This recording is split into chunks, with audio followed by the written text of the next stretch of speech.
Hello again, watch friends. Welcome back. If you're a savvy watch collector, or even just a watch enthusiast, you must know about Grand Seiko. Must in the sense of you do know, and also in the sense that you should know if you don't. There's no denying that the craftsmanship, beautiful Japanese aesthetic, and style is to be appreciated from both near and afar. And Grand Seiko has been on a roll the last few years. Going back a half dozen years or so, the brand was known primarily in Japan, and a few years before that was only available in Japan. But with the separation of Grand Seiko into its own brand several years ago, the brand has increased its exposure worldwide, but particularly in the US.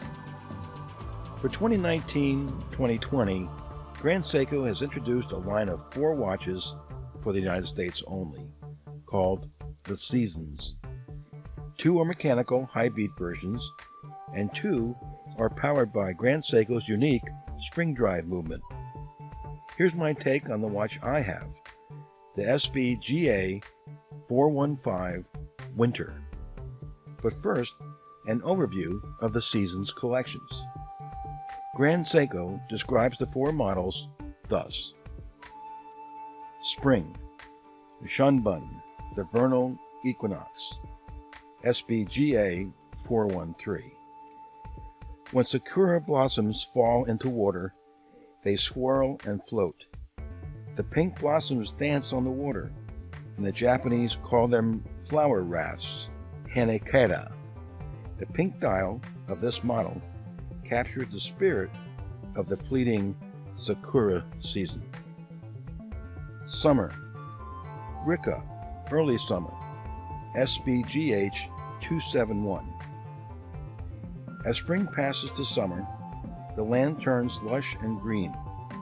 A refreshing summer zephyr blows over waving fields and grass. This refreshing zephyr in Japanese is kunpu. This model's rich green dial seizes a summer moment to enjoy forever. Fall, Shubun, the autumnal equinox, SBGH 273. Under the moonlight, the night is quiet except for the last of the chirping crickets. The bright moon against the arch sky in Japanese is known as Tsukayo. The dial of this model is dark blue to celebrate the autumnal equinox and represent the autumn clouds as they float through the sky. And finally, winter, Taetsu, the deep snow of winter, SBGA 415. Pine trees crusted with snow, silent under the sun of winter. It's when the world has settled into a slumber only to awaken in the spring. This model's dial celebrates the winter snow as it gathers and glitters against the sunlight. Wow, kind of poetic, no? The GS Season Winter SPGA 415. So how did I get here? I've been a Grand Seiko fan for many years and have included several modern and a couple of vintage models in my collection. I've always thought about owning the venerable Snowflake, the SBGA 011, and later, after the separation of Grand Seiko into its own brand, the SBGA 211. It's a beautiful watch, with a fascinating dial, blued seconds hand that contrasts nicely against the pattern dial and runs on the unique spring drive movement. I had every intention of obtaining this watch when I went to see it again in person at the Seiko boutique in New York City. But then I saw the Seasons models.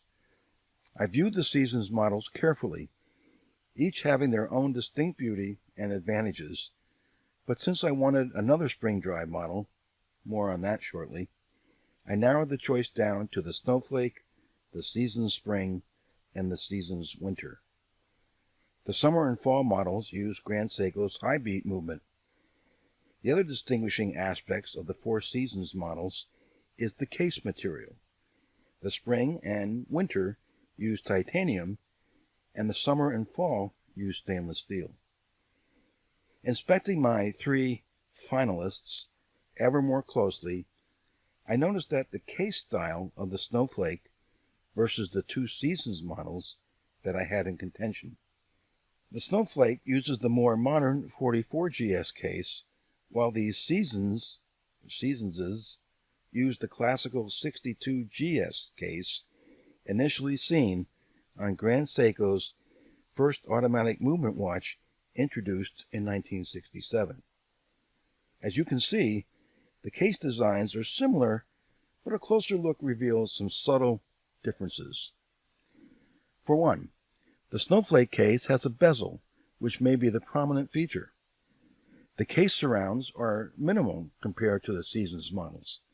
Here, the 62GS case's most notable feature is the multi-dimensional sides of the case, which look specifically shaped.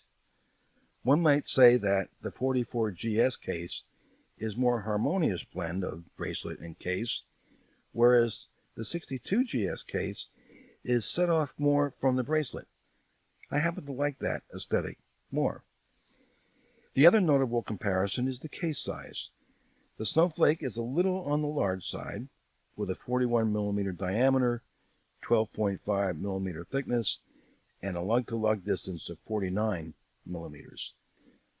The spring and winter pieces are smaller, 40mm diameter, 12.8 thickness, and a lug-to-lug measure of 45.4 millimeters.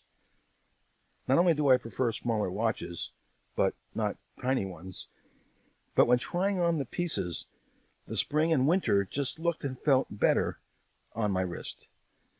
Also, although the Snowflake is Grand Seiko's most popular model, which has been around since 2010, I wanted something a bit more special, so that narrowed the field down to the Two Seasons models.